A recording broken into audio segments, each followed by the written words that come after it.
नमस्कार। नमस्कार दोस्तों, नमस्कार। आइए, आप सभी का स्वागत है आपके अपने educational platform global career institute के अंदर। आप सभी को जय श्री कृष्णा, राधे राधे। और आप सभी से रिक्वेस्ट है, कृपया एक बार क्लास को शेयर कर दीजिए। फिर अपने शुरू करते हैं। आज अपने रीट मेंस के लिए जो मॉडल पेपर संख्या 2 है उसको अपने सोल्व करेंगे। कल अपने एक कर लिया था, model paper number 1 REET mains को ध्यान में रखते हुए आज अपने मॉडल पेपर संख्या नंबर 2 को शुरू करेंगे। भी तो आवाज वगैरह क्लियर है तो एक बार कमेंट कर दीजिए। और सभी आज अपने रीट एक बार क्लास को शेयर कर दीजिए, फिर अपने शुरू करते हुए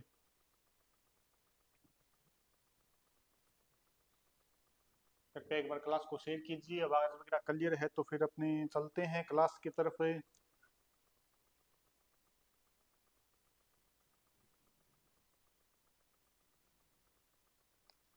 जल्दी एक बार कमेंट करके बताइए भी सही वगैरह है क्या आवाज वगैरह।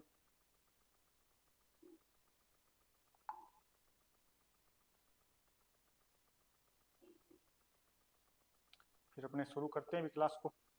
रीट मेंस को मद्देनजर रखते हुए आज अपनी क्लास है। आज मॉडल पेपर संख्या 2 होगा। तो एक बार आवाज वगैरह क्लियर है तो कमेंट कीजिए और फिर अपने चले क्लास की तरफ।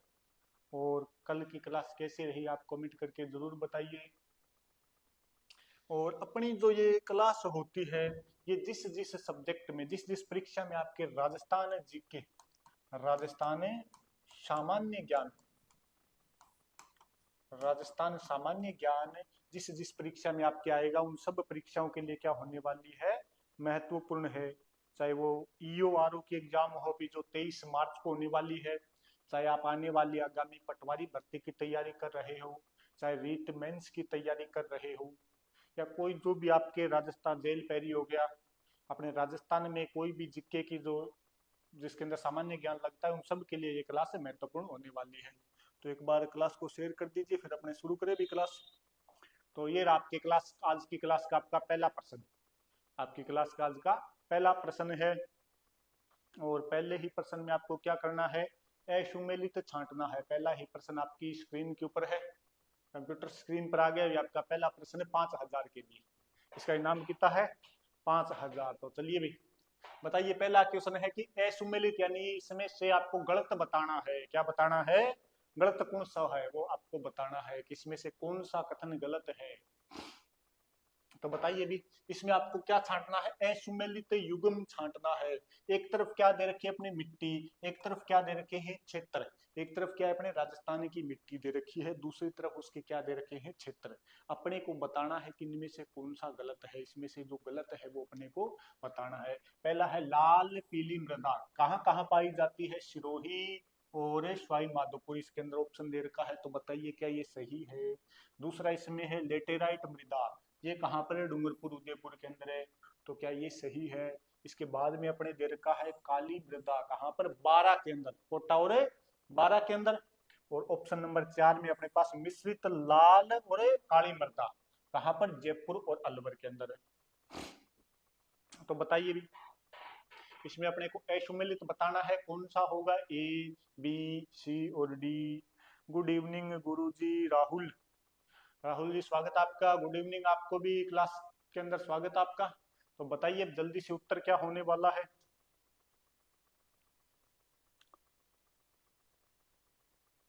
बताइए भी, आपका इंतजार है, उत्तर आप ही बताइए। फिर इसके ऊपर चर्चा भी करेंगे कि कौन कौन सी मृदा कहाँ पर पाई जाती है। ए बी सी डी बताओ जल्दी से। क्या ऑप्शन नंबर 1 सही है, 2 सही है, 3 सही है। इसमें पूछा क्या है, असुमेलित पूछा है। सही सही को छोड़ दो, जो गलत है वो बता दो अपने को। तो बताओ ऑप्शन उत्तर नंबर है आपके प्रश्न नंबर 1 का क्या उत्तर होगा, A B C D. A B C D तक तो ए बी सी डी आती होगी, कोई सा ही इसमें से एक तो टिकाओ। बताओ इसमें आपके ऑप्शन होने वाला है, इसमें सही ऑप्शन क्या होगा, इसका उत्तर है, इसका उत्तर अपने होने वाला है ऑप्शन नंबर डी, यानी मिश्रित लाल व काली मृदा कहाँ नहीं पाई जाती, जयपुर और अलवर क्षेत्र में नहीं पाई जाती। तो कहाँ पाई जाती है अपने, देखिए लाल पीली मृदा सवाई माधोपुर और सिरोही क्षेत्र में पाई जाती है, बिल्कुल सही है। इसके अलावा अपने लेटेराइट मृदा, यानी ऊपर वाले 3 कथन क्या है अपने सत्य कथन है, और ये कथन क्या है अपना असत्य। तो इसने गलत वाला ही पूछा था, अशुमेलित तो पूछा था इसने, अपन ने बता दिया राहुल जी, डी बिल्कुल सही है राहुल जी, डी आपने बता दिया, इसका ऑप्शन अपने क्या हो जाएगा डी। चलिए देखते हैं भी किस प्रकार होगा डी। तो इसमें अपने दे रखा है कि राजस्थान में, दिखाई दे रहा है कि राजस्थान में मिश्रित लाल व काली मृदा कहाँ कहाँ पाई जाती है, उसमें जयपुर अलवर था, अब पाई कहाँ जाती है बांसवाड़ा में, डूंगरपुर में, चित्तौड़गढ़, भीलवाड़ा और पूर्वी उदयपुर जिलों में पाई जाती है। कौन सी मृदा, लाल काली मृदा कहाँ कहाँ पर पाई जाती है, बांसवाड़ा है, इसके अलावा अपने मिश्रित लाल काली है ना, बांसवाड़ा है, डूंगरपुर है, चित्तौड़गढ़ है, भीलवाड़ा है और पूर्वी उदयपुर जिलों में पाई जाती है। इसके अलावा आ जाए कच्छारी मृदा, कौन सी मृदा, कच्छारी मृदा, तो ये अपने राजस्थान के उत्तर पूर्वी जिलों में पाई जाती है।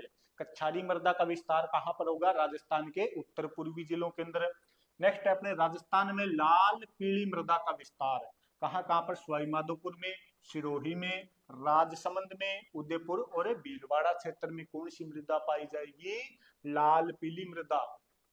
नेक्स्ट बात करें राजस्थान में लेटेराइट मृदा, तो इसका विस्तार है डूंगरपुर, उदयपुर और मध्य दक्षिण में, डूंगरपुर और उदयपुर इसके मध्य दक्षिण में अपने लाल लेटेराइट मृदा या लेटेराइट मृदा पाई जाती है।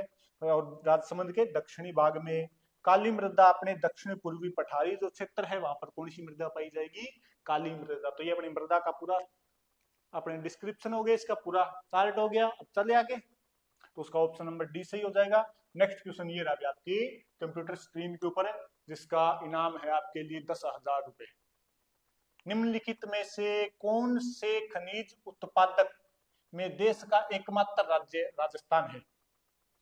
इसमें पूछ रखा है कि अपना पहला स्थान किसके अंदर है, एकमात्र उत्पादन यानी वो राजस्थान के अलावा कहीं नहीं होता, सीसा जस्ता, वोलेस्टोनाइट या सेलेनाइट। ऑप्शन नंबर 2 है सीसा जस्ता, बेराइट्स और मैग्नेसाइट। ऑप्शन नंबर 3 है जिप्सम, सेलेनाइट, लोहा एश्क।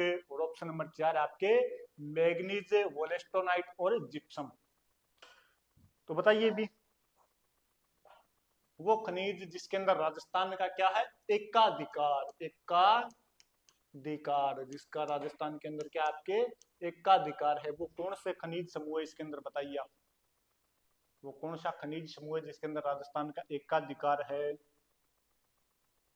इसका आपके ऑप्शन का उत्तर हो जाएगा उत्तर नंबर 1, उत्तर नंबर 1 है सीसा जस्ता, वोलेस्टोनाइट और सेलेनाइट, इनका राजस्थान के अंदर क्या है एकाधिकार है, यानी देश का एकमात्र राज्य राजस्थान है, जिसका उत्पादक कौन है, देश का एकमात्र राज्य राजस्थान है। वो कौन से खनिज है अपने, सीसा जस्ता, वोलेस्टोनाइट और सेलेनाइट। ऑप्शन नंबर 1 आपके बिल्कुल सही हो जाएगा, ठीक है।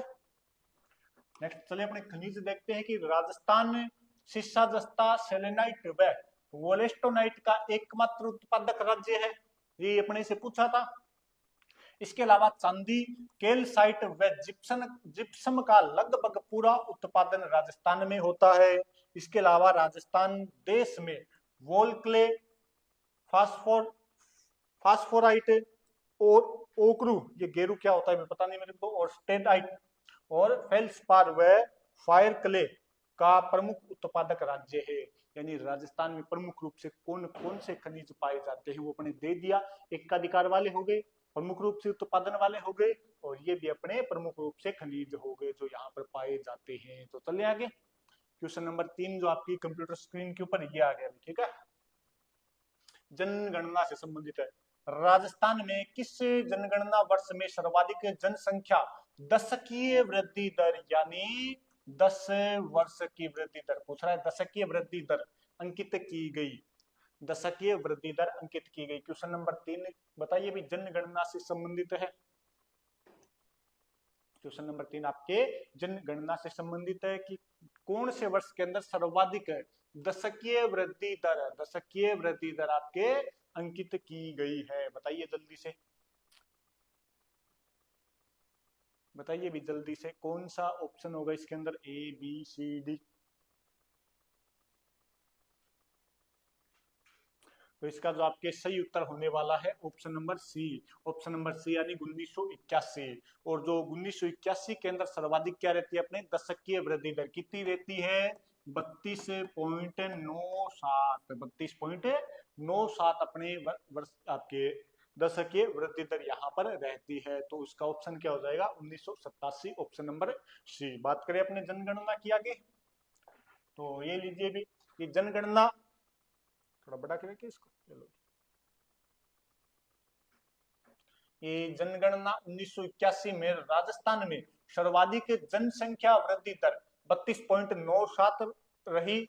जनगणना 2011 में राजस्थान में सर्वाधिक वृद्धि दर 21.3% रही। ये भी ध्यान रखना, क्वेश्चन आ सकता है सीधा सीधा, क्योंकि अभी तक अपने को 2011 वाली जनगणना ही पढ़नी है। जनगणना 1921 में राजस्थान में जनसंख्या वृद्धि दर -6 ध्यान रखना, -6.23 रही। यानी यहाँ पर जनसंख्या जो वृद्धि दर है वो माइनस में गई है। जनसंख्या वृद्धि दर कहाँ गई है? माइनस के अंदर। तो ये भी ध्यान रखना, 1921 का साल, 1921 का साल। इसके अलावा अपने जनगणना 1971 में 27.3% वृद्धि दर, 91 के अंदर 28.4% है, और जनगणना 2001 के अंदर अपने 28.41% वृद्धि दर रही। तो सर्वाधिक होगी ना 1981 में 32.97%, 32.97%। चले भी आगे, स्क्रीनशॉट वगैरह लेना तो ले सकते हो यहाँ से आप। चलिए नेक्स्ट चलते। नेक्स्ट क्वेश्चन ये रहा आपकी स्क्रीन के ऊपर कि राजस्थान में वंश संपदा से संबंधित है अपने ऑल ओवर जीके है। इसमें हिस्ट्री भी, इसमें ज्योग्राफी भी, इसमें कल्चर भी, इसमें पॉलिटी भी है, सब कुछ आ गया आपके इसके अंदर। ठीक है, तो क्वेश्चन नंबर 4 है आपका, राजस्थान में किस प्रकार के वन सर्वाधिक पाए जाते हैं? रक्षित वन, आरक्षित वन, अवर्गीकृत या उपयुक्त में से कोई नहीं। क्वेश्चन नंबर 4 आपकी स्क्रीन के ऊपर है, उत्तर दीजिए जल्दी से इसका कि अपने यहाँ पर सर्वाधिक वन कौन से पाए जाते हैं? कौन से पाए जाते हैं? रक्षित, आरक्षित, वर्गीकृत या उपयुक्त में से कोई नहीं। बताइए भी कौन से वन सर्वाधिक पाए जाते हैं अपने राजस्थान के अंदर है? बताइए जल्दी से।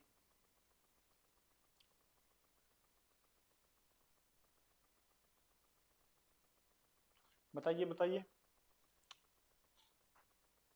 तो आपके प्रश्न नंबर 4 का जो उत्तर होने वाला है वो हो जाएगा ए उत्तर हो जाएगा आपके। कौन से वन है? रक्षित वन। ये अपने लगभग 56.49% पाए जाते हैं। 56.49%। कुल वन क्षेत्र का जो 56.49% भाग है वो कौन से वनों का है? रक्षित वनों का। कौन से वनों का होगा? रक्षित वनों का। चलिए देखते हैं इसके बारे में अपने। ये रहा कि प्रशासनिक प्रतिवेदन 2021-22 पर अपने जो प्रशासनिक प्रतिवेदन आता है, वन रिपोर्ट आती है, ये वन विभाग द्वारा जारी की जाती है, राजस्थान वन विभाग द्वारा। इस रिपोर्ट के अनुसार राज्य के कुल वन क्षेत्र के 56.49% भाग पर रक्षित वन है। कौन से वन है? रक्षित वन, जो क्या है अपने सर्वाधिक है, जो सर्वाधिक वन क्षेत्र है। बात की जाए राज्य में सर्वाधिक रक्षित वन जो कुल प्रशासनिक वन क्षेत्र का 56.49% भाग है। इसके अलावा अवर्गीकृत वन कितना है? 6.46%। 6.46%। आरक्षित वन कुल वन का कितना प्रतिशत भाग है? 37.03%। 37.03%। ये अपने आरक्षित वन 37.0, अवर्गीकृत 6.46%, और अपने रक्षित वन कितना हो जाएगा? 56.49%। ये अपनी वन संपदा से संबंधित क्वेश्चन का पूरा अपने पास क्या आ चुका है डाटा। चलिए भी आगे नेक्स्ट, ये लीजिए भी नेक्स्ट चले अपने कि क्वेश्चन नंबर 5 आपके कि राज्य के निम्नलिखित बेसिनों में से कहां अधिकतम बीहड़ भूमि पाई जाती है? बीहड़ क्या पूछ रखा इसने? बीहड़ भूमि, सर्वाधिक बीहड़ भूमि किस बेसिन में पाई जाती है? चंबल बेसिन में, बनास बेसिन में, लूनी बेसिन में, या मध्य माही बेसिन के अंदर? क्योंकि मध्य माही अपने क्षेत्र में आता है, बाकी तो उधर शुरुआत और अंत तो गुजरात और आपके मध्य प्रदेश में होती है, तो माही का मध्य भाग अपने यहाँ पर आएगा। तो बताइए भी जल्दी से, बताइए जल्दी से, इसका आंसर क्या होगा कि कौन सा जो बेसिन है उसमें बेहड़ क्षेत्र पाया जाता है, सर्वाधिक अधिकतम बेहड़ भूमि पाई जाती है। और बेहड़ के लिए जिस नदी क्षेत्र को जाना जाता है वो कौन सी है अपनी, चंबल नदी। कौन सी नदी, चंबल नदी। तो इसमें क्या हो जाएगा अपने ऑप्शन नंबर 1 चंबल बेसिन आ जाएगा, चंबल बेसिन। कौन सा आ जाएगा आपके, चंबल बेसिन। इसमें सर्वाधिक क्या पाया जाता है आपके, बीहड़ क्षेत्र पाया जाता है। चलिए इसके बारे में देखते हैं अपने चंबल नदी के बारे में। तो राजस्थान में सर्वाधिक बीहड़ भूमि चंबल बेसिन में पाई जाती है। बात की जाए चंबल नदी की तो इसका जो उद्गम होता है, उद्गम कहाँ पर होता है, जन्ना पाव की पहाड़ी, जन्ना पाव की पहाड़ी, जन्ना पाव की पहाड़ी, मध्य महू जिला मध्य प्रदेश में इसका क्या होता है, उद्गम होता है। ये चंबल नदी किसकी सहायक नदी है, तो ये आगे जाकर आपके यमुना नदी में मिल जाती है। कौन सी नदी में मिल जाएगी, यमुना नदी में मिल जाती है। चंबल नदी अपना जल कहाँ पर डालती है, तो ये बंगाल की खाड़ी में। कहाँ पर आपके, बंगाल की खाड़ी में अपना जल डालती है। कौन सी नदी, चंबल नदी, ये भी ध्यान रखना, ठीक है। राजस्थान की सबसे लंबी नदी है, उद्गम होता है मध्य प्रदेश के अंदर, राजस्थान में बहती हुई एमपी में चली जाती है, और वहां पर किस नदी में मिल जाएगी, यमुना नदी में मिलकर कहाँ चली जाती है, यमुना से गंगा में, गंगा से सीधे आपके बंगाल की खाड़ी में चली जाती है। इस चंबल नदी की बात की जाए तो इसके ऊपर अभी 4 बांध बने हुए हैं। बांध कितने हैं, 4 बांध। कौन कौन सा, पहला है गांधी सागर बांध, जो कहां पर है, एमपी के अंदर, गांधी सागर बांध। दूसरा है राणा प्रताप, राणा प्रताप सागर बांध, जो कहां पर आपके चित्तौड़गढ़ जिले के अंदर है। तीसरा जो बांध है वो आपकी जवाहर सागर, जवाहर सागर कोटा के अंदर। और चौथा अपने कोटा बैराज, चौथा कौन सा है, कोटा बैराज। बैराज का मतलब ये अपने क्या होता है, बांध। ये भी कहां पर है, कोटा के अंदर, ठीक है। तो ये अपनी चंबल नदी से संबंधित कुछ और बातें हो गई।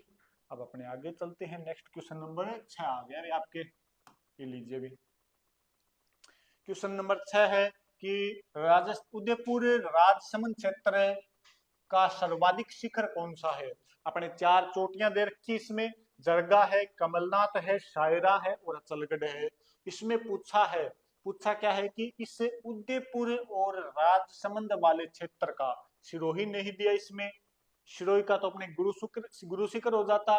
तो इसका सर्वाधिक सबसे ऊंचा शिखर कौन सा है, सर्वोच्च शिखर कौन सा है, किस क्षेत्र का, उदयपुर और राजसमंद वाले क्षेत्र का, ठीक है।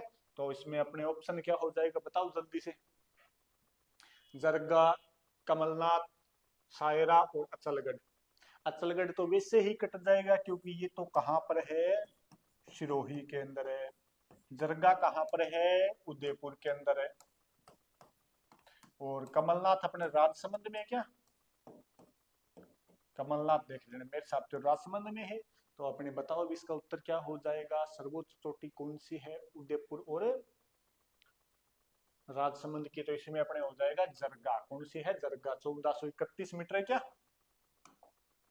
ये लो, उदयपुर और राजसमंद क्षेत्र की सर्वोच्च चोटी जरगा है, जिसकी ऊंचाई 31 आपके 1431 मीटर है।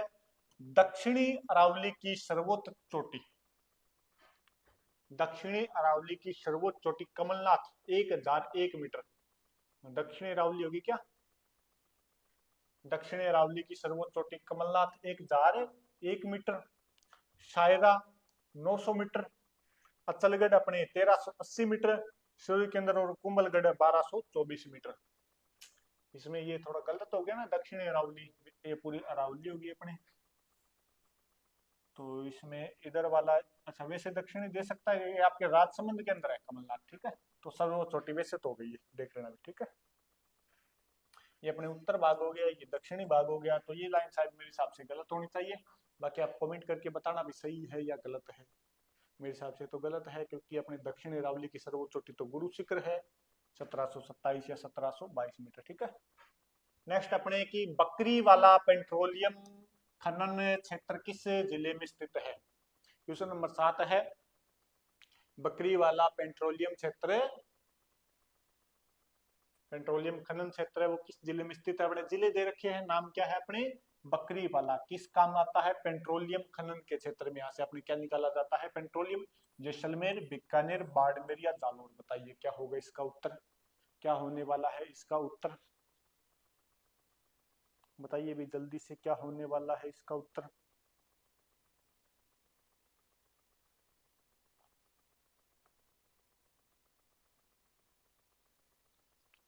बताइए बताइए इसका उत्तर क्या होने वाला है? बकरीवाला पेट्रोलियम क्षेत्र कहाँ? अपने जैसलमेर के अंदर। कहाँ पर है? जैसलमेर जिले के अंदर बकरीवाला पेट्रोलियम क्षेत्र कहाँ पर है? जैसलमेर जिले के अंदर। बात की जाए इसकी कि राजस्थान के प्रमुख पेट्रोलियम खनन क्षेत्रों में एक तो अपने बकरीवाला, एक कौन सा? मनोहर टिब्बा, एक कौन सा? तन्नोट। तन्नोट माता वाला तन्नोट हो गया। इसके अलावा एक अपने डांडे वाला, एक गोटारू, और एक चिन्ने वाला व बागे वाला। ये सभी के सभी क्षेत्र कहाँ पर है? जैसलमेर के अंदर। कौन सा? बकरी वाला। इसके अलावा मनोहर टिब्बा, इसके अलावा तन्नोट, इसके अलावा अपने कौन सा है? डाडे वाला और गोटारू, चिन्ने वाला। ये सभी क्षेत्र कहाँ पर है अपने?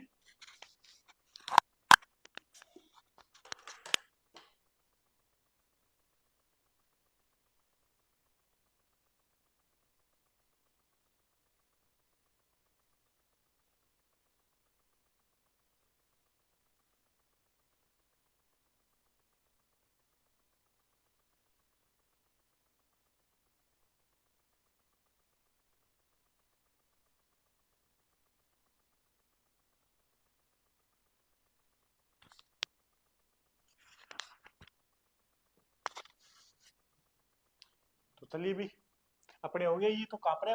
आपके जैसलमेर के अंदर बकरी वाला पूछ रखा है, तो कहाँ पर होगा? जैसलमेर के अंदर। इसके अलावा अपने भाग्य शक्ति और मंगला, ये दोनों के दोनों अपने तेल के कुएं हैं, भाग्य शक्ति और मंगला। और ये कहाँ पर है? अपने बाड़मेर के अंदर। भाग्य शक्ति, मंगला, ऐश्वर्या, ये सभी के सभी कहाँ पर है? अपने बाड़मेर क्षेत्र के अंदर। ठीक है, चले भी नेक्स्ट। नेक्स्ट क्वेश्चन नंबर आपके 8। 8 में क्या दे रखा है? 8 नंबर क्वेश्चन ये लोग दिखाई नहीं दे रहा तो बड़ा कर देते हैं। इसमें अपने जलवायु किससे संबंधित है? जलवायु से संबंधित है। त्रिवार्षिक का किसका पूछ रखा है आपने? त्रिवार्था का जलवायु वर्गीकरण पूछ रखा है इसमें कि त्रिवार्षिक के जलवायु वर्गीकरण के अनुसार पूर्वी राजस्थान का क्षेत्र, ईस्ट राजस्थान, पूर्वी राजस्थान का क्षेत्र किस जलवायु प्रदेश के अंतर्गत आता है? तो बताइए भी जल्दी से। क्वेश्चन नंबर 8 का क्या हो जाएगा? त्रिवार्था का जो जलवायु वर्गीकरण इसके अनुसार किस क्षेत्र में आएगा? बताइए बताइए, पूर्वी राजस्थान है वो किस क्षेत्र में आ जाएगा? तो पूर्वी राजस्थान त्रिवार्थिक के अनुसार किस में आएगा? अपने सी ए डब्ल्यू के अनुसार आएगा। तो ऑप्शन नंबर बी अपना सही हो जाएगा। त्रिवार्थिक के अनुसार CAW के अंदर आ जाएगा। अपने देखे इसके बारे में और जलवायु वर्गीकरण। तो त्रिवार्थ, ये लो भाई थोड़ा बड़ा कर देते हैं। त्रिवार्ती के जलवायु वर्गीकरण के अनुसार पूर्वी राजस्थान का क्षेत्र CAW यानी अर्ध उष्ण आर्द्र प्रदेश के अंदर आता है। इसके अलावा त्रिवार्ती के जलवायु वर्गीकरण के अनुसार AW में उष्ण कटिबंधीय आर्द्र जलवायु प्रदेश राज्य में दक्षिणी पूर्वी भाग में आता है। AW कहाँ पर आएगा? दक्षिणी पूर्वी भाग के अंदर है। इसके अलावा त्रिवार्ती के जलवायु वर्गीकरण के अनुसार BSH यानी उष्ण और अर्ध उष्ण स्टेपी जलवायु, ये अपने प्रदेश में मध्य और पश्चिमी उत्तरी राजस्थान का क्षेत्र आता है। और त्रिवार्ती के जलवायु वर्गीकरण के अनुसार BWH यानी उष्ण मरुस्थलीय क्षेत्र कहाँ पर आएगा? बीकानेर और जैसलमेर क्षेत्र में आ गया। ठीक है, तो ये पूरा त्रिवार्ती का जलवायु वर्गीकरण आ गया आपके सामने। और आंसर का उत्तर क्या हो जाएगा? अपने BCAW। ठीक है, क्योंकि पूर्वी राजस्थान पूछा था उसने, वो आ गया भी। नेक्स्ट क्वेश्चन नंबर 9 आपकी स्क्रीन पर ये रहा भी। बताइए भी जल्दी से। अपने इसमें 4 कथन दे रखे हैं, अपने को क्या करने हैं? विचार करना है इन कथनों के ऊपर। क्वेश्चन नंबर 9 है, चारों कथनों पर क्या करना है? विचार। विचार करके इनमें से सही को कूट दे रखा है इनका, ये क्या है? अपने कूट है, इसके अनुसार अपने को सही बताना है। पहला कथन क्या है कि जयसमंद झील के पूर्व में विच्छेदित व अपर्दित लसाड़िया पठार है। कथन नंबर 2 है कि घग्गर नदी के तल को स्थानीय भाषा में नाली कहा जाता है। कथन नंबर 3 है शेखावाटी प्रदेश को बंगर प्रदेश के नाम से जाना जाता है। कथन नंबर 4 है अर्ध शुष्क प्रदेश में शेखावाटी और लूणी बेसिन शामिल है। अब अपने इसमें नीचे कूट बना के दे दिए, तो बताइए भी कौन सा सही होगा इसके अंदर आपका, बताइए। ये नीचे कूट आपके 1, 2 और 4 सही, 3 गलत, इस प्रकार आपके कूट दिए हुए, तो बताइए कौन सा सही होगा। तो इसमें अपना हो जाएगा 3 नंबर गलत दे रखा है, तो ये तो वैसे ही गलत हो गया। और इसमें लूणी नदी, लूणी बेसिन नहीं आएगा, तो मतलब 4 वैसे गलत है। अपना option number B, option number क्या हो जाएगा अपना, नहीं बी तो नहीं होगा इसके अंदर, सी। ऑप्शन नंबर क्या हो जाएगा अपना, सी सही हो जाएगा, ठीक है। ऑप्शन नंबर अपना सी सही हो जाएगा, ठीक।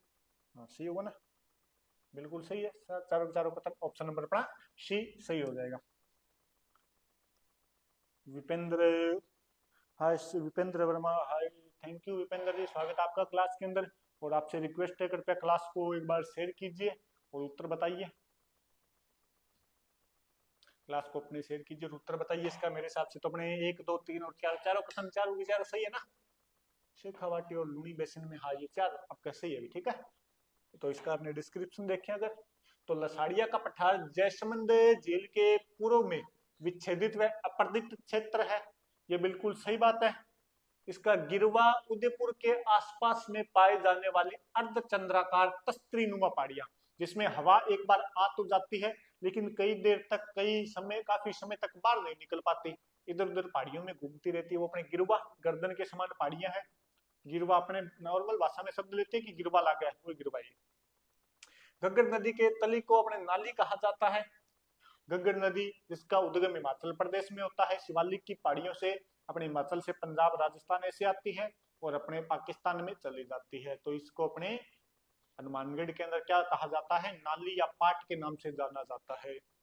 और पाकिस्तान में इसे हकरा, पाकिस्तान के फोर्ट अब्बास चली जाती है तो उसे अकरा के नाम से भी जाना जाता है। शेखावाटी प्रदेश को बंगर के नाम से जाना जाता है, नॉर्मल बात है तो अपने पढ़ते हैं शेखावाटी प्रदेश बंगर।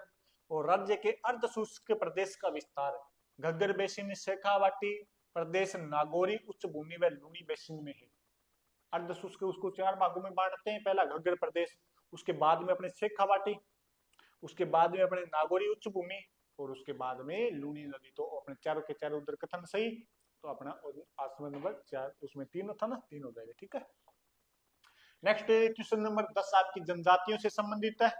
और जनजातियों से जो आपके क्वेश्चन संबंधित है वो आपके की राजस्थान में डामोर जनजाति मुख्यतः किन जिलों में निवास करती है। डामोर जनजाति पूछ रखी है, कौन सी जनजाति है, डामोर जनजाति।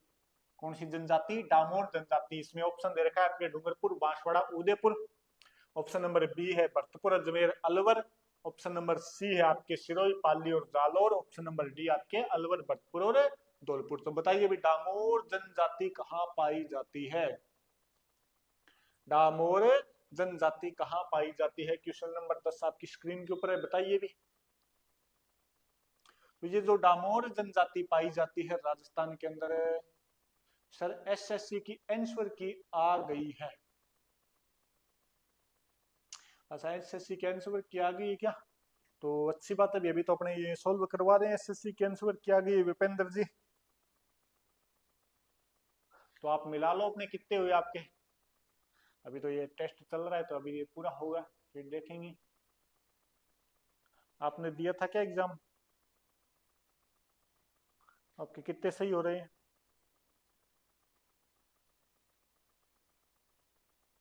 तो चलिए इसका उत्तर बताइए भी, डामोर जनजाति राजस्थान में कहाँ पाई जाती है। डैश से डामोर, डैश से डूंगरपुर, जहां डूंगरपुर है उसी में कर दो, यानी दक्षिणी राजस्थान में पाई जाती है। तो डूंगरपुर, बांसवाड़ा और उदयपुर क्षेत्र में कौन सी जनजाति पाई जाती है, डामोर जनजाति। कौन सी जनजाति पाई जाती है आपके, डामोर जनजाति। कहाँ पाई जाती है, डूंगरपुर, उदयपुर और बांसवाड़ा क्षेत्र में। कौन सी जनजाति, डामोर। ऑप्शन नंबर आपके उत्तर नंबर, इसका उत्तर क्या हो जाएगा, ऑप्शन नंबर ए बिल्कुल सही, ठीक है। तो इसके डिस्क्रिप्शन की ओर चले अपने। राजस्थान में डामोर जनजाति मुख्यतः डूंगरपुर, बांसवाड़ा, उदयपुर में निवास करती है। इस क्षेत्र को डामरिया क्षेत्र भी कहा जाता है, जहां पर डामोर जनजाति निवास करती है, इसे क्या कहा जाता है, अपने डामरिया क्षेत्र के नाम से भी जाना जाता है। बात की जाए ग्रासिया जनजाति की, तो ग्रासिया जनजाति अपने सिरोही के अंदर, ग्रासिया, सिया मतलब सिरोही, आबू रोड, पिंडवाड़ा, ये सिरोही के अंदर, बाली की आपके पाली की बाली तहसील और गोगुंदा, कोटड़ा, उदयपुर में निवास करती है। डामोर, अच्छा फिर डामोर जनजाति सर्वाधिक सिमलवाड़ा पंचायत समिति है, सिमलवाड़ा डूंगरपुर के अंदर, यहाँ पर आपके डामोर जनजाति सर्वाधिक निवास करती है। तो ये अपने जनजातियों से संबंधित होगी। आ जाए आपके की भील जनजाति, तो भील जनजाति सर्वाधिक कहाँ पाई जाती है, आपके उदयपुर और चित्तौड़गढ़ वाले क्षेत्र में। आ जाए मीणा जनजाति, तो कहाँ पाई जाती है, जयपुर के अंदर। अपने जनजातियों की बात कर ले, सबसे पहले कौन सी जनजाति, मीणा जनजाति, कहाँ पर है, जयपुर के अंदर। कहाँ पर पाई जाती है, जयपुर के अंदर। उसके बाद में बड़ी जनजाति अपने भील, और भील कहाँ पाई जाएगी, उदयपुर के अंदर है। नंबर 3 पर आपके ग्रासिया, ग्रासिया जनजाति कहाँ पर पाई जाती है, सिरोही के अंदर। ग्रासिया जनजाति कहाँ पाई जाएगी, सिरोही के अंदर। इसके अलावा अगर अपनी बात की जाए, ग्रासियों के बाद में बात की जाए अपने, तो जनजाति आती है आपके शहरिया, और शहरिया शहर में नहीं बाहर पाई जाती है, तो 12 जिले के अंदर। और कौन सी रहेगी, शहरिया। इसके बाद में अपने डामोर, डामोर कहाँ पाई जाती है, डूंगरपुर के अंदर। डूंगरपुर, बांसवाड़ा, उदयपुर, ये अपना अभी क्वेश्चन नहीं था। नेक्स्ट अपनी जनजाति कौन सी रह गई, एक आपके कंजर, कंजर पाई जाती है कोटा वाले क्षेत्र के अंदर। कोटा, डूंगरपुर, बांस आपके कोटा, बूंदी, इस क्षेत्र में कौन सी जनजाति, कंजर। और एक आपके सांसी जनजाति, और जो सांसी पाई जाती है ये आपके भरतपुर के अंदर। कालबेलियों की बात की जाए, कालबेलिया की जाति है भी, कालबेलिया जनजाति नहीं है। और कालबेलिया कहाँ पाई जाती है, आपके बीकानेर वाले क्षेत्र के अंदर, ठीक है। तो ये पूरी की पूरी जनजातियां कौन सी कहाँ पाई जाती है। चले भी नेक्स्ट, दिख रहा है ना, बिल्कुल साफ दिख रहा है सब, ये लो भी। नेक्स्ट अपने क्वेश्चन नंबर 11 की सीमा सड़क संगठन, सीमा सड़क संगठन BRO, सीमा सड़क संगठन की स्थापना किस वर्ष की गई, सीमा सड़क संगठन की स्थापना किस वर्ष की गई थी, बताइए भी जल्दी से। कि सीमा सड़क संगठन की स्थापना किस वर्ष की गई थी। क्वेश्चन नंबर 11 आपकी स्क्रीन के ऊपर है, तो बताइए कब की गई थी, 1960 में, 1964 में, 1988 या 1958 के अंदर, बताइए जल्दी से। सीमा सड़क सुरक्षा की जो स्थापना है वो किस वर्ष की जाती है, बताइए जल्दी से, आपके सामने है अभी।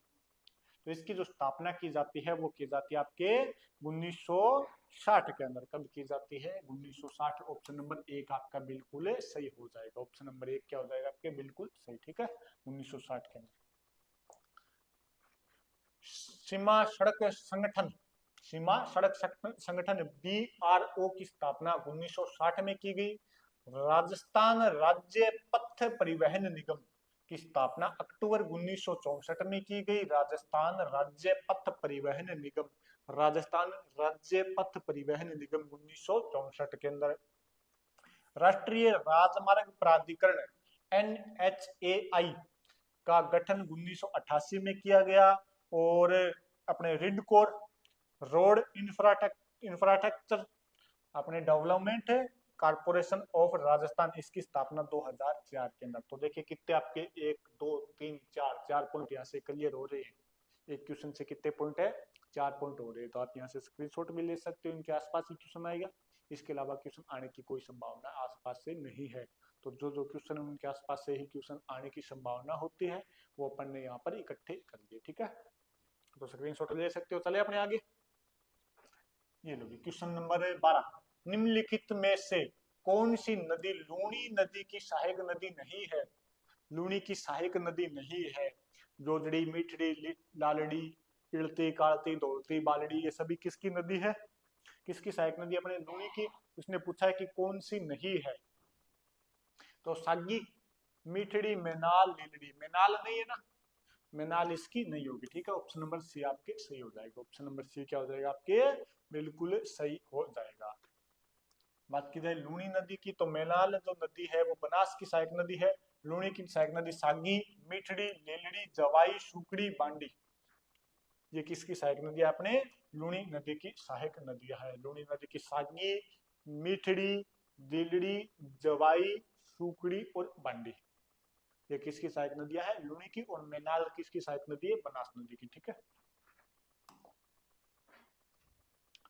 नेक्स्ट है कि निम्नलिखित में से राजस्थान का कौन सा क्षेत्र प्रमुख अलसी उत्पादक है? अलसी अपने एक दाल होती है, अलसी क्या होती है? अपने के दाल होती है। तो अलसी उत्पादक क्षेत्र पूछा है कि कौन सा क्षेत्र अपने अलसी उत्पादक क्षेत्र है प्रमुख राजस्थान का? हाड़ौती क्षेत्र, उत्तरी क्षेत्र, उत्तर पश्चिमी क्षेत्र और घग्गर क्षेत्र। तो बताइए भी, क्वेश्चन नंबर 13 आपकी स्क्रीन के ऊपर है, इसका आंसर क्या हो जाएगा? बताइए जल्दी से, आंसर जल्दी आने चाहिए भी आपके। अब देखिए अपने किस क्षेत्र के अंदर आते हैं? अपने उत्तरी क्षेत्र में। अपने तो अलसी नहीं होती, कईयों को तो नाम ही नहीं पता भी अलसी कुछ होती है भी या नहीं होती, कईयों तो इस अलसी के बारे में पता ही नहीं है।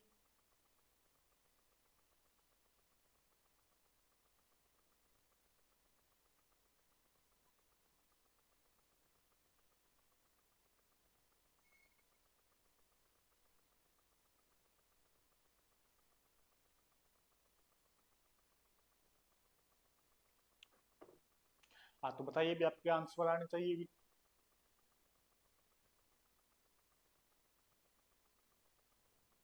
तो अलसी कहाँ पर होगी? पठारी क्षेत्र के अंदर। अलसी कहाँ पर होती है? पठारी क्षेत्र में। तो ऑप्शन नंबर 1 हाड़ौती का पठार आपके बिल्कुल सही हो जाएगा। हाड़ौती क्षेत्र के अंदर आपके अलसी हो जाएगी। ठीक है, तो ऑप्शन नंबर 1 आपका सही हो जाएगा। तो हाड़ौती का पठार यानी कि दक्षिणी पूर्वी राजस्थान, दक्षिणी पूर्वी राजस्थान बात की जाए तो दक्षिणी पूर्वी जो राजस्थान है इसके अंदर अपने क्या होती है? अलसी होती है। राजस्थान में प्रमुख अलसी उत्पादक क्षेत्र में हाड़ौती, जिसके अंदर कोटा, बूंदी, बारां, झालावाड़ राजस्थान ये आ जाएंगे। अलसी कहाँ पर होती है? हाड़ौती क्षेत्र के अंदर। बात की जाए राजस्थान में कपास के प्रमुख उत्पादक जिले, हनुमानगढ़, श्री गंगानगर अपनी होती है कपास, तो अपने क्या हो गए? कपास के प्रमुख उत्पादक जिले हनुमानगढ़, चूरू, श्री गंगानगर, बीकानेर में प्रमुख रूप से चना भी होता है। अपने यहाँ पर चना भी होता है, इधर चूरू साइड में तो चना ही होता है, और साथ में क्या होती है? अपनी कपास भी होती है। तो अलसी कहाँ पर होगी? हाड़ौती के अंदर। कपास और चीना अपने यहाँ पर होता है। नेक्स्ट क्वेश्चन आपकी स्क्रीन के ऊपर ये रहा कि ग्वालियर हिस्ट्री का क्वेश्चन है भी, कि ग्वालियर प्रशस्ति किस प्रतिहार शासक को आंध्र उपाधि दे रखी? इसकी क्या दे रखी है? उपाधियां यानी उपनाम। आंध्र, अनर्त, मालव, किरात और मत्स्य आदि प्रदेशों का विजेता बताती है। कौन सा प्रतिहार राजा है जिसने मत्स्य, किरात, मालव, अनर्त और अनर्त और आंध्र प्रदेश को जीत लिया था? आंध्र प्रदेश वो नहीं है, आंध्र इसी क्षेत्र को बोला जाता है अपने। बताओ भाई कौन सा ग्वालियर प्रशस्ति के अनुसार और कौन सा प्रतिहार शासक था जिसने इस क्षेत्रों को जीत लिया था? बताओ भी जल्दी से, आपके क्वेश्चन के आंसर आने चाहिए। पहला है नागभट्ट द्वितीय, मिहिर भोज, वत्सराज और महेंद्रपाल। बताइए कौन सा होगा? तो इस मिहिर भोज को कहा जाता है प्रतिहारों का प्रथम पितृहंता। प्रथम पितृहंता, पितृहंता कौन है आपके? मिहिर भोज, जिसने अपने पिता रामभद्र की क्या कर दी थी? हत्या, जिन्होंने अपने पिता रामभद्र की हत्या कर दी थी। और ये मिहिर भोज प्रतिहारों का सबसे शक्तिशाली शासक है, सबसे शक्तिशाली शासक, शक्तिशाली शासक यही था अपने। तो इसमें ऑप्शन क्या हो जाएगा आपके? Option number 1 Nagabhata. Nagabhata second था, उन्होंने आंध्र आपके अनर्त, मालव, मत्स्य इस प्रदेशों को जीत लिया था। इन प्रदेशों को ये जीत लेता है। तो ऑप्शन नंबर 1 आपके आंध्र, आपके नागभट्ट, सेकंड उत्तर क्या हो जाएगा? सही हो जाएगा। ठीक है,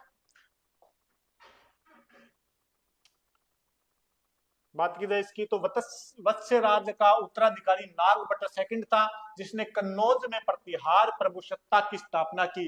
कन्नौज के अंदर अगर प्रतिहारों राज्य की स्थापना करने वाला वो भी कौन था? अपने नागभट्ट सेकंड, नागभट्ट सेकंड था। ग्वालियर प्रशस्ति नागभट्ट सेकंड को आंध्र, अनर्त, मालव, किरात और तुरुस्क, वत्स्य और मत्स्य आदि प्रदेशों का विजेता बताते। वत्स्य का मतलब इधर अपने जैसलमेर वाला क्षेत्र, ठीक है। नागभट्ट सेकंड के समय प्रतिहारों ने कन्नौज से शासन कार्य शुरू कर दिया और राजस्थानी क्षेत्रों पर उनके सामंतों का अधिकार हो गया था। अपने देखते हैं कि जैसे यहाँ से नागभट्ट प्रथम यानी प्रतिहार चले गए थे, तो प्रतिहारों के जाने के बाद यहाँ पर चौहान उनके सामंत के रूप में कार्य करते हैं। जो चौहान थे प्रारंभ में किसके सामंत थे? अपने प्रतिहारों के सामंत थे। तो चलिए भी नेक्स्ट क्वेश्चन ये रहा अपना हिस्ट्री का ही क्वेश्चन है। फिर हल्दी घाटी युद्ध में क्वेश्चन नंबर 15, हल्दी घाटी युद्ध में राणा प्रताप के जीवन को संकट में देखकर किसने मुकुट धारण किया था? किसने प्रताप का मुकुट धारण करता है? ऑप्शन आपके सामने है। मैं इतने पानी पी लेता हूं, इतने आप इसका आंसर बताइए।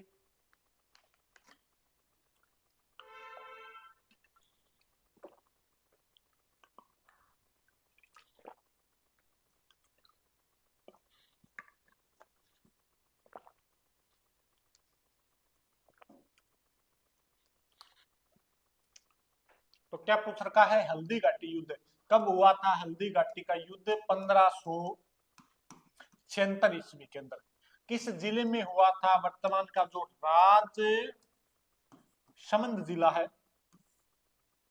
हल्दी घाटी अपने राजसमंद जिले में हुआ था युद्ध। किस किस के मध्य होता है? एक तरफ थे अपने मेवाड़ के शासक प्रताप और सामने मुगल बादशाह अकबर। दोनों के मध्य होता है। प्रताप की इसमें क्या होती है? विजय। प्रताप की क्या होती है? विजय। प्रताप के मुख्य सेनापति कौन थे? हाकिम का सूर और कृष्णदास चुंडावत। और अकबर का मुख्य सेनापति बनकर कौन आया था? मेवाड़ आमेर का शहजादा मान सिंह। इस युद्ध के अंदर जो हाकिम का सूर है इसका प्रमुख सेनापति था। कृष्णदास चुंडावत प्रताप के सेनापति थे। राम साहेब तंवर ग्वालियर के शासक हुआ करते थे जो प्रताप की तरफ से युद्ध लड़ने आए थे। आपके ऑप्शन हो जाएगा जाला बिद्दा। जाला बिद्दा। जाला बिद्दा ने प्रताप का मुकुट धारण किया था और उन्हें सुरक्षित हल्दी घाटी से बाहर जाने के लिए विवश कर दिया था। और बात की जाए कि राणा सांगा का मुकुट किन्होंने धारण किया था, तो जाला अज्जा ने। सांगा का मुकुट धारण कौन करता है? जाला अज्जा। इसमें अपने दे रखा है कि 18 जून 1576 को खमनोर के पास मुगल सेना का राणा प्रताप से युद्ध हुआ। खमनोर का युद्ध भी बोला जाता है इसे, जो इतिहास में हल्दी घाटी युद्ध के नाम से प्रसिद्ध हुआ। हल्दी घाटी युद्ध में मुगल सेना का मुख्य सेनापति आमेर का मानसिंह था, जबकि प्रताप की तरफ से हरावल के अंदर हाकिम का सूर नेतृत्व कर रहा था। युद्ध में राणा प्रताप के जीवन को संकट में देखकर जाला बिद्दा ने, किन्होंने? जाला बिद्दा ने, या जाला मान भी बोला जाता है इनको, जाला मान या जाला बिद्दा ने प्रताप का मुकुट धारण किया और प्रताप को युद्ध भूमि से दूर भेज दिया। तो इसका आंसर अपने जाला बिद्दा, ठीक है। आ जाए कि राणा सांगा का मुकुट किन्होंने धारण किया था? राणा सांगा का मुकुट किन्होंने धारण किया था? खानवा युद्ध में। कौन से युद्ध में? आपके खानवा युद्ध में। खानवा युद्ध कब होता है? 1527 के अंदर है। इसमें राणा सांगा का जो मुकुट धारण करता है, मुकुट धारण करने वाला व्यक्ति था, उसका नाम था आपके जाला अज्जा। जाला अज्जा ने राणा सांगा का, और राणा सांगा और बाबर के मध्य खानवा का युद्ध हुआ था, जिसमें जाला अज्जा ने राणा सांगा का मुकुट धारण किया था। ये अभी क्वेश्चन नंबर 16 आपकी स्क्रीन के ऊपर है। कोटा का कौन सा शासक है? कोटा का कौन सा शासक मुगल उत्तराधिकार संघर्ष में दरमत के मैदान में लड़ते हुए वीर गति को प्राप्त हुआ? कोटा का शासक पूछा है। बात की जाए दरमत के युद्ध की, दरमत के युद्ध की, तो ये होता है आपके 1658 ईस्वी के अंदर है। किस किस के मध्य लड़ा गया था? तो ये एक तरफ तो अपने शाहजहां था और मुगल उत्तराधिकार युद्ध है। कैसा युद्ध है? मुगल उत्तराधिकार युद्ध है। तो एक तरफ तो अपने कौन हो गए? शाहजहां, और सामने कौन था? शाहजहां का वैसे नेतृत्व करा था उसका बेटा दारा, और उसके सामने थे आपके औरंगजेब। औरंगजेब, कौन सी जेब? औरंगजेब। साथ में इसके था मुराद, जो अपने गुजरात का क्या हुआ करता था, गवर्नर। औरंगजेब दक्षिण भारत का, मुराद आपके गुजरात का। इन दोनों के मध्य युद्ध होता है। शाहजहां की तरफ से लड़ने आया था आपके कौन सा शासक था, कोटा का, कोटा का शासक है। इसके अलावा शाहजहां का सेनापति था आपके जसवंत सिंह, जसवंत सिंह। मारवाड़ का जो शासक जसवंत सिंह था वो भी शाहजहां की तरफ से आया था। तो इसमें कौन सा हो जाएगा आपके, बताइए जल्दी से। कि माधो सिंह, माधो सिंह तो 1631 में कोटा की क्या करता है, स्थापना। माधो सिंह ने क्या किया आपके, कोटा की स्थापना कब, 1631 ईस्वी में क्या करता है, कोटा की स्थापना। कोटा का संस्थापक कौन है, स्थापना, स्थापना 1631 में माधो सिंह ने की है। जगत सिंह की बात की जाए तो ये आमेर के शासक हुआ करते थे। कहाँ के शासक थे जगत सिंह, आमेर के, आमेर के शासक है जगत सिंह। राम सिंह भी अपने आमेर, बूंदी और कोटा के शासक हुए। जो अपने कौन सा पूछा इसमें नहीं दे रखा, तो बच्चे कौन, मुकुंद सिंह हाड़ा।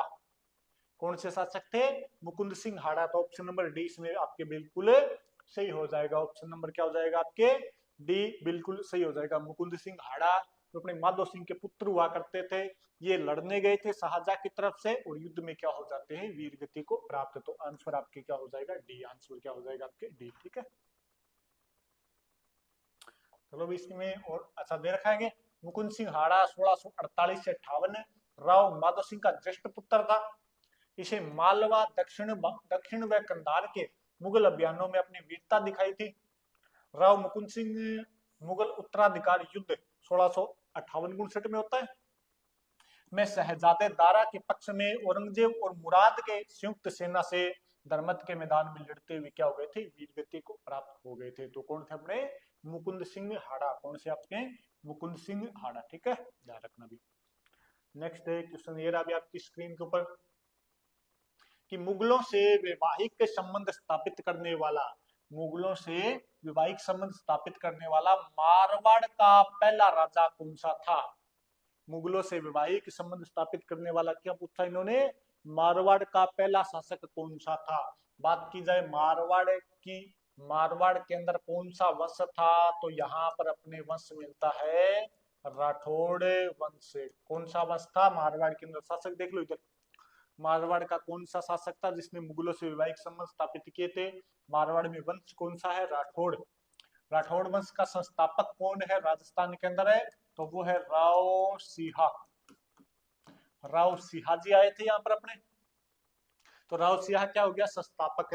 बात की जाए कि मारवाड़ का पहला शासक जिसने मुगलों के अधीनता स्वीकार की, वो तो आपको ही बताना है इसमें।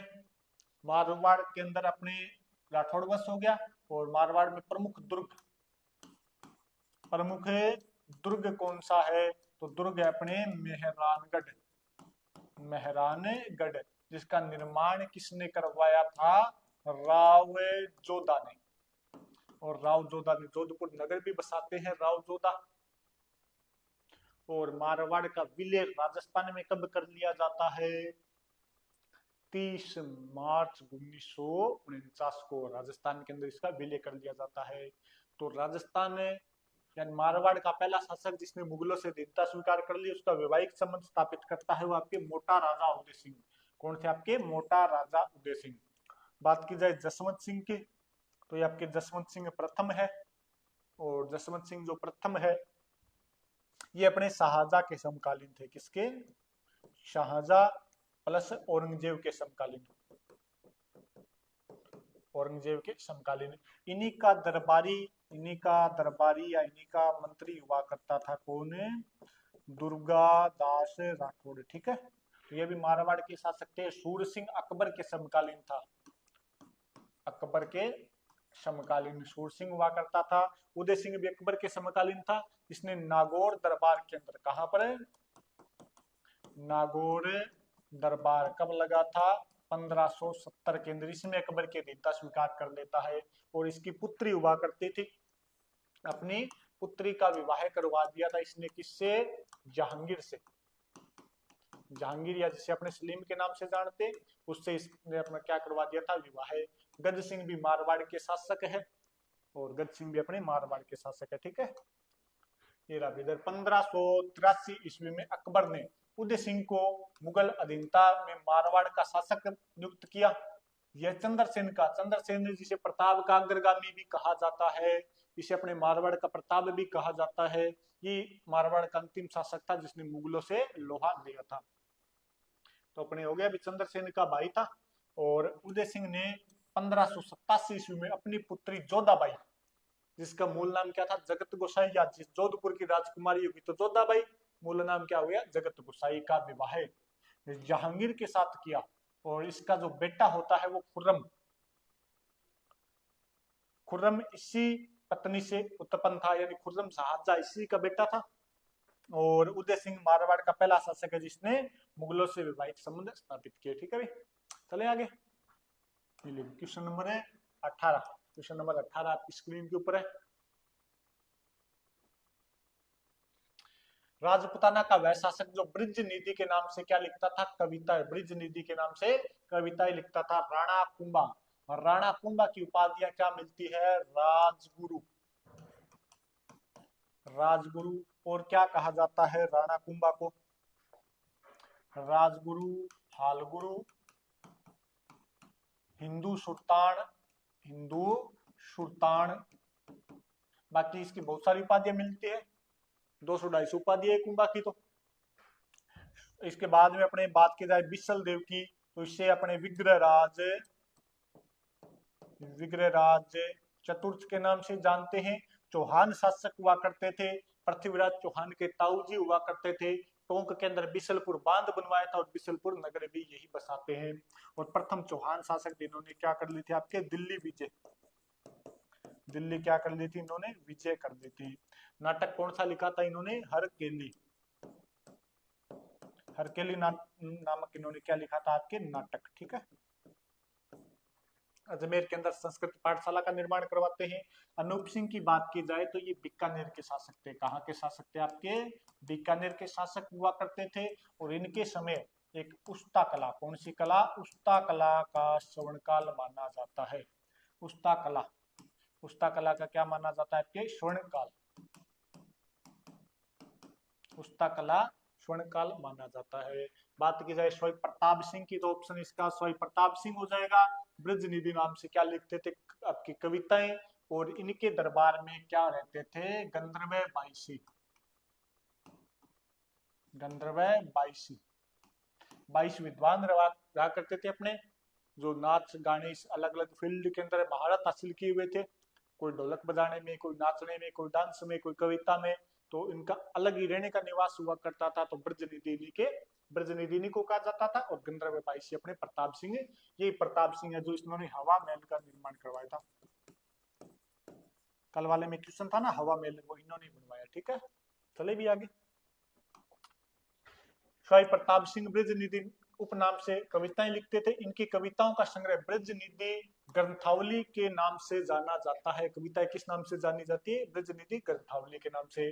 प्रताप सिंह ने जयपुर में एक संगीत सम्मेलन का आयोजन करवाया तथा राधा गोविंद संगीत सार नामक ग्रंथ भी लिखा। इनका ग्रंथ कौन सा है, राधा गोविंद संगीत सार, राधा गोविंद संगीत सार।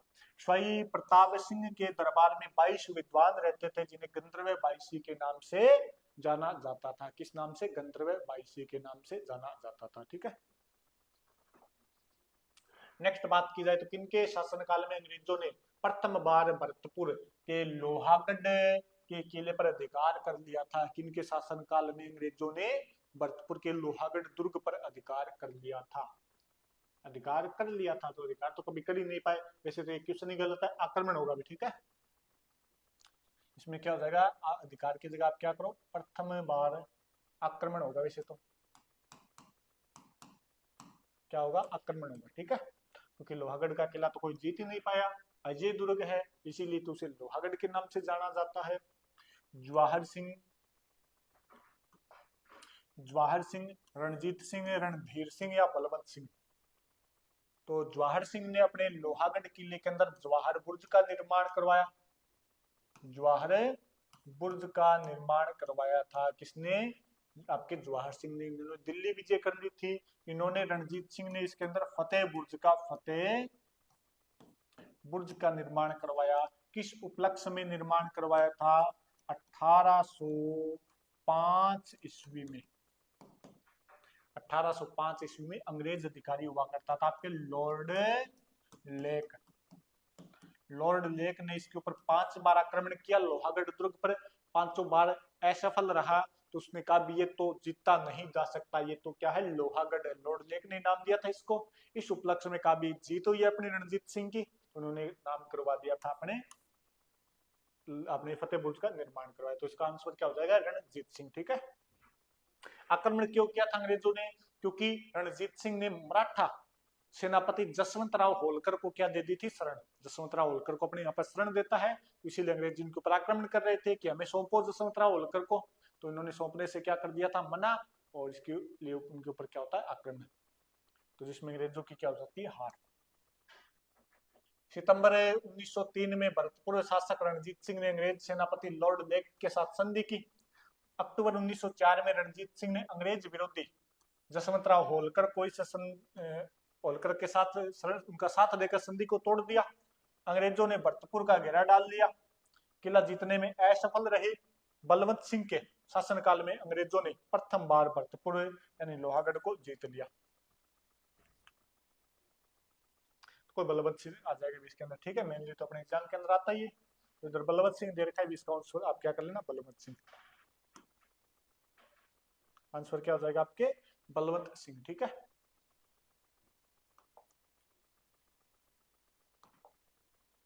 नेक्स्ट क्वेश्चन है चित्तौड़ में त्रिभुवन नारायण का सुप्रसिद्ध मंदिर। अच्छा, त्रिभुवन नारायण का जो प्रसिद्ध शिव मंदिर है ये किसने बनवाया था? नाम देखो इसमें त्रिभुवन नारायण, लेकिन नारायण का नहीं है, भगवान शिव का है। भगवान विष्णु का नहीं, पर किसका है? भगवान शिव का मंदिर है। तो ये बनवाया था अपने भोज राजा परमार ने। कहाँ के राजा हुआ करते थे? मालवा के। मालवा का एक भोज अपने परमार शासक हुआ करता था मुंज। मुंज का भतीजा था कौन? भोज। दोनों मिलकर चित्तौड़ पर अधिकार कर लेते हैं शक्ति सिंह के समय। और इस भोज ने अपने क्या बना देता है यहाँ पर चित्तौड़ के अंदर त्रिभुवन नारायण का मंदिर बनवा दिया। ठीक है। चित्रांगद मौर्य की बात की जाए तो इससे बप्पा रावल, इसने चित्तौड़गढ़ दुर्ग का निर्माण करवाया था। बप्पा रावल अपने एक प्रसिद्ध शासक हुआ है गोहिल वंश का, और राणा कुंभा तो आप जानते ही हो। तो इसका ऑप्शन क्या हो जाएगा? भोज परमार। परमार शासक भोज अपनी विजयों और विद्यानुराग के लिए प्रसिद्ध था। भोज ने सरस्वती कंठाभरण, राज मृगाक, विद्वान जनक मंडल, समरा रागण, श्रृंगार मंजरी कथा, इसके अलावा क्रम शतक आदि ग्रंथों की रचना की है। तो भोज के ग्रंथ है। चित्तौड़ में भोज ने त्रिभुवन नारायण मंदिर जो भगवान शिव का मंदिर, इसका निर्माण करवाया, और इसे मोक्कल मंदिर के नाम से जाना जाता है, क्योंकि मोक्कल ने इसका क्या करवाया था? आपके पुनर्निर्माण। मोक्कल ने क्या करवा दिया था? इसका पुनर्निर्माण। इसे मोक्कल मंदिर या समिदेश्वर मंदिर के नाम से भी जाना जाता है। ठीक है। नेक्स्ट देखिए 1857 की क्रांति के समय भरतपुर राज्य में विद्रोह कब हुआ? ये सबसे महत्वपूर्ण क्वेश्चन है आपका, क्योंकि विद्रोह तब हुआ था भरतपुर के अंदर। जो क्रांति की तय तारीख थी, तय तारीख की थी 31 मई 1857। 31 मई 1857 को अपने भरतपुर के अंदर क्या हो जाता है? विद्रोह। ठीक है। मथुरा के विद्रोह के समाचार से भरतपुर राज्य की एक सैनिक टुकड़ी ने 31 मई 1857 को विद्रोह कर झंडा खड़ा कर दिया। विद्रोह का झंडा गाड़ दिया। भरतपुर के प्रमुख सरदारों ने मेजर मॉरिसन, यहाँ का पीए हुआ करता था, मेजर मॉरिसन को भरतपुर छोड़कर चले जाने की सलाह दी, क्योंकि विद्रोही रेजिडेंट पर आक्रमण कर रहे थे। तो इस समय शासक जो हुआ करते थे वो थे अपने जसवंत सिंह। जसवंत सिंह यहाँ की क्या हुआ करते थे? शासक। ये कौन था? अपने मॉरिसन। और ये यहाँ से चला जाता है। नेक्स्ट क्वेश्चन है मीणा सुधार समिति का श्री माधोपुर में सम्मेलन कब हुआ? मीणा सुधार समिति का श्री माधोपुर में सम्मेलन कब हुआ? ये क्वेश्चन अपने कि मीणा सुधार समिति का श्री माधोपुर में सम्मेलन कब हुआ? होता है ये भी जल्दी से, कब हुआ? 1933, 31, 45 या 42? तो जो मीणा सुधार समिति का श्री माधोपुर में सम्मेलन होता है 1945 के अंदर। कब होता है? 1945 के अंदर अपने। और बात की जाए अपने मीणा सुधार समिति की, तो 1945 में मीणा सुधार समिति का श्री माधोपुर में सम्मेलन हुआ। इस सम्मेलन में जराइम पेशा, कौन सा कानून था आपके, जराइम पेशा कानून के विरोध में राज्यव्यापी आंदोलन शुरू हुए। ठक्कर बाबा ने मीणाओं की स्थिति में सुधार करने के लिए जयपुर राज्य के प्रधानमंत्री को पत्र भी लिखा था। अपने मिर्जा इस्माइल इसमें जयपुर के प्रधानमंत्री हुआ करते थे, उन्हें क्या लिखा था, पत्र भी लिखते हैं। अतः 3 जुलाई 1946 को जयपुर राज्य में जराइम पेशा कानून समाप्त कर दिया गया। और वैसे ऑल ओवर राजस्थान में लगभग 1951-52 के बाद में हुआ था, ये आजादी के बाद ही चलता रहा था। 1951-52 में जाकर जराइम पेशा कानून समाप्त होता है। ठीक है, नेक्स्ट है कि कृपाजी व रूपाजी धाकड़ का संबंध है। रूपाजी और कृपाजी धाकड़ का संबंध किस किसान आंदोलन से है, यानी कहां पर शहीद हो गए थे। ज्यादातर ये आता है कि रूपाजी कृपाजी का संबंध किस किसान आंदोलन से है। अब इसने पूछ लिया कि शहीद कहां पर हुए थे, किस किसान आंदोलन में शहीद हो गए थे। बरड़ किसान आंदोलन ये तो बूंदी में हुआ था।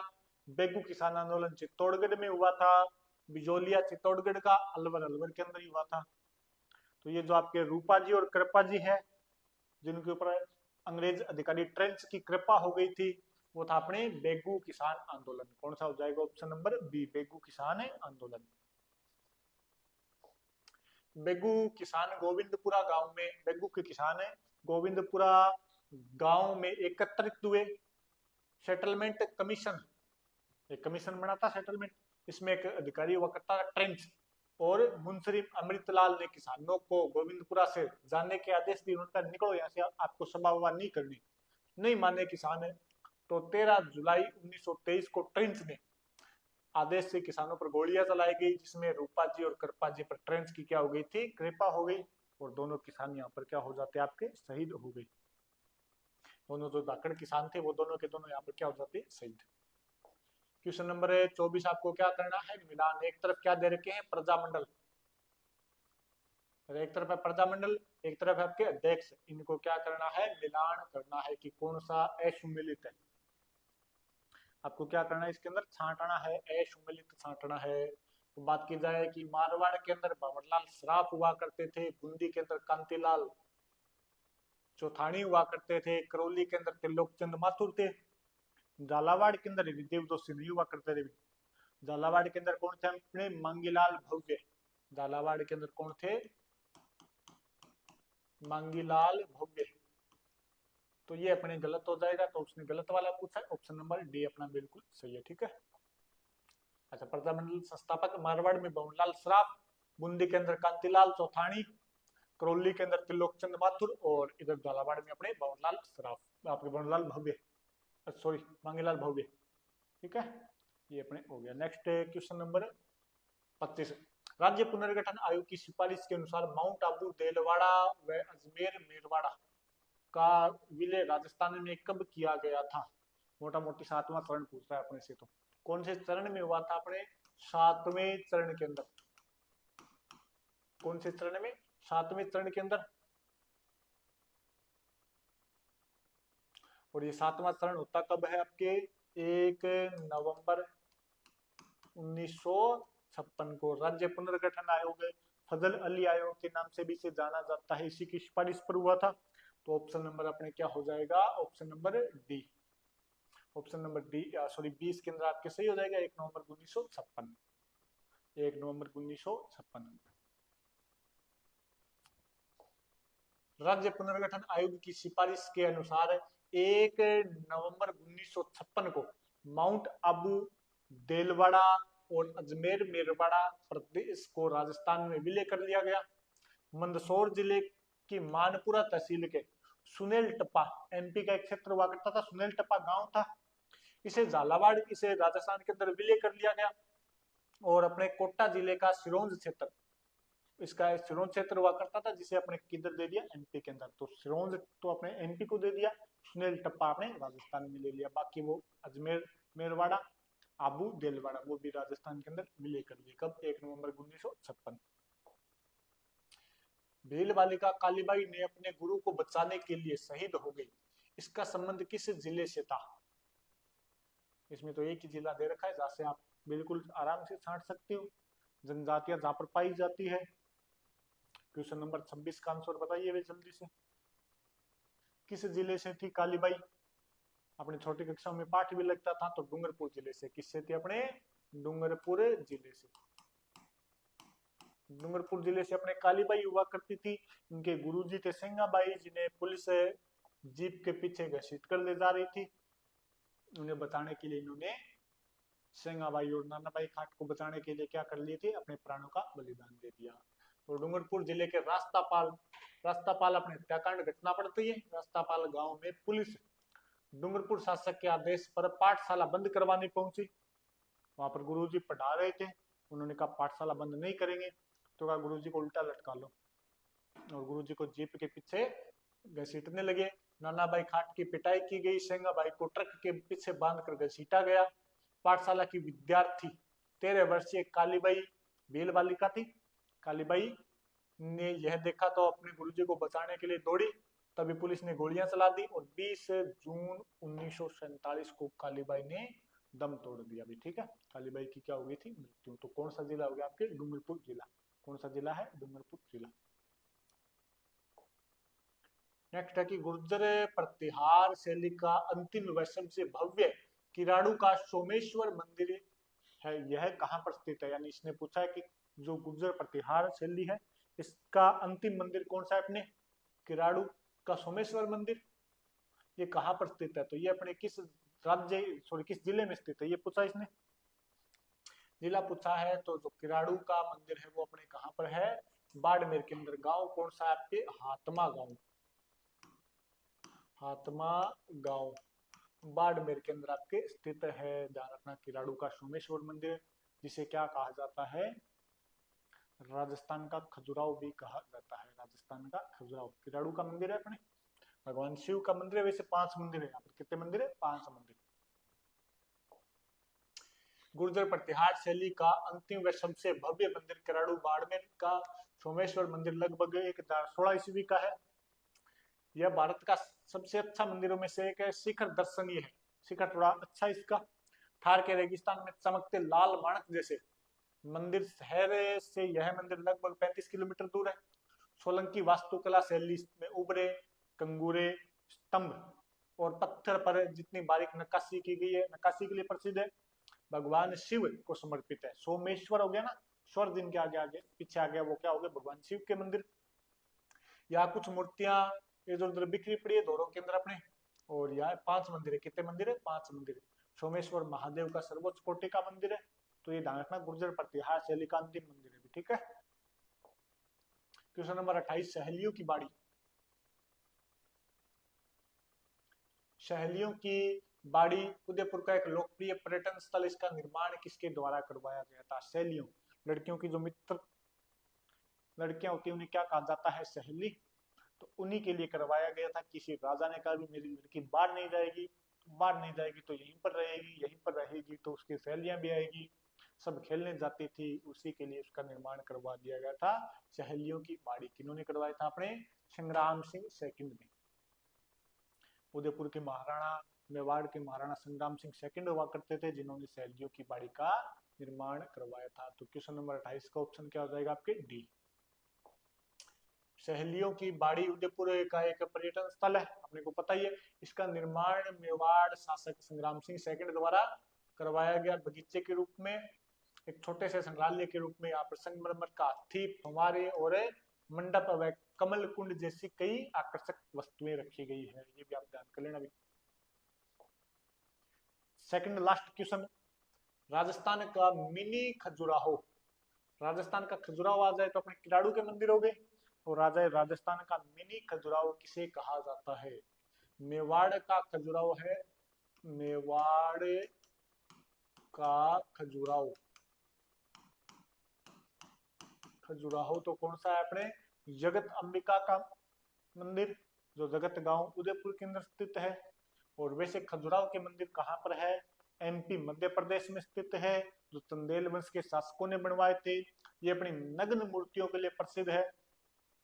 और राजस्थान का मिनी खजुराहो किसे, राजस्थान का खजुराहो किसे कहा जाता है? राजस्थान का खजुराहो ये अपने किराड़ू वाले मंदिरों को कहा जाता है। तो राजस्थान का मिनी खजुराहो मंड देवड़ा का शिव मंदिर। कोटा के अंदर है बंड देवरा का शिव मंदिर। ठीक है, ऑप्शन नंबर 20 के अंदर आपके सही हो जाएगा।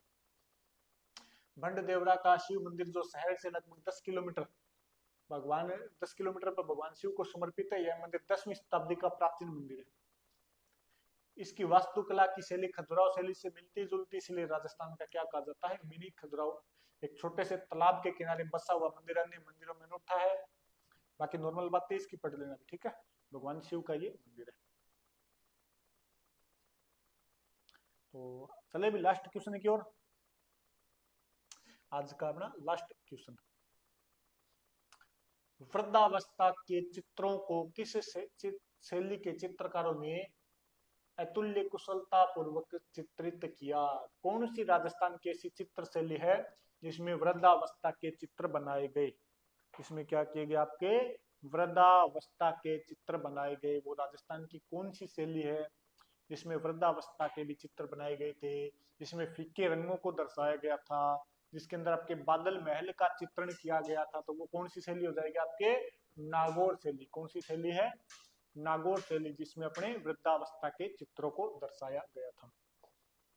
नागौर शैली में लकड़ी के कबाड़ों पर, यहाँ पर ज्यादा चित्र नहीं बने, लकड़ी के किवाड़ों के ऊपर, इसके अलावा किलों में भित्ति चित्रण में मारवाड़ शैली का प्रभाव दिखाई देता है। वृद्धावस्था के चित्र नागौर शैली के चित्रकारों का अत्यंत कुशलतापूर्वक चित्रण है। इसमें वेशभूषा कैसी दर्शाई गई है, पारदर्शी। और इसमें रंग कैसे दर्शाए गए हैं, फिक्के रंग। रंग कैसे, आपके फिक्के रंग इसके अंदर नागौर शैली के अंदर। इसमें जो प्रसिद्ध चित्र है, एक तो अपने हुक्का पीती हुई नायिका का चित्र। किसका चित्र है, हुक्का पीती हुई नायिका का चित्र। एक सरोवर में स्नान करती हुई नायिका का चित्र, ये इसके प्रमुख चित्र है। तो ध्यान रखना, आपके नागौर शैली के चित्र हो गए। और ये लोग भी अपने क्वेश्चन क्या हो गए पूरे। आज के 30 क्वेश्चन है। तो अपने मॉडल पेपर संख्या 2 था, मॉडल पेपर अपने संख्या नंबर 2 जो था, इसका आज अपने कंप्लीट हो चुके हैं 30 प्रश्न। और कल वाले की फिर 30 हो गए। ऐसे अपने डेली 30 करते रहेंगे तो धीरे धीरे अपने आगे बढ़ते रहेंगे। तो आप सभी से रिक्वेस्ट है, इस क्लास को कृपया ज्यादा से ज्यादा शेयर कीजिएगा ताकि अपने ये क्लास कंटिन्यू चलती रहे।